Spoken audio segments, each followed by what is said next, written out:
नमस्कार सबजनालाई। आज हामी फ्लेमिश बन्डको विषयमा डिस्कस गर्ने प्रयास गर्नेछौँ। फ्लेमिश बन्डलाई हामीले डच बन्ड भनेर पनि भन्ने गर्छौँ र यसको एपियरेन्स चाहिँ इङ्ग्लिस बन्डभन्दा राम्रो हुन्छ, तर इङ्ग्लिस बन्डभन्दा यो बन्ड फ्लेमिश बन्ड चाहिँ कमजोर हुन्छ।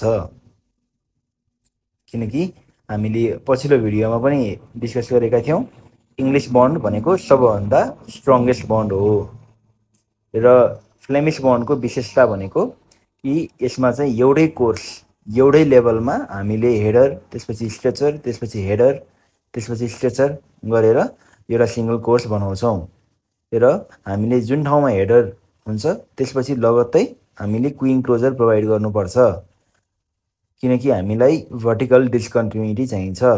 हाम्रो लोड डिस्ट्रिब्युसन इक्वल होस् भन्ने हिसाबले हामीले भर्टिकल डिस्कन्टिन्युटी चाहिँ हामीले ब्रिक वालमा इन्ट्रोड्युस गर्नुपर्छ, नत्र लोड कन्सन्ट्रेसन भएर एकतिर मात्र लोड हुन्छ र त्यो ठाउँ मात्रै क्रस हुने अथवा छुट्टिने चान्स बढी हुन्छ।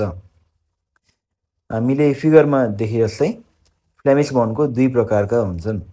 एउटा हुन्छ सिंगल फ्लेमिश बन्ड, यसमा अगाडिपट्टि फ्लेमिश बन्ड छ भने पछाडिपट्टि इङ्ग्लिस बन्ड हुन्छ र यसलाई हामीले कम्बिनेसन अफ फ्लेमिश र इङ्ग्लिस बन्ड भनेर पनि सम्झिन सक्छौँ, जहाँ कि हाम्रो डबल फ्लेमिश बन्ड भन्नाले हाम्रो अगाडि र पछाडि दुवै साइडमा हाम्रो फ्लेमिश बन्ड नै हुन्छ र यो एकदम हाइली इकोनोमिकल पनि हुन्छ।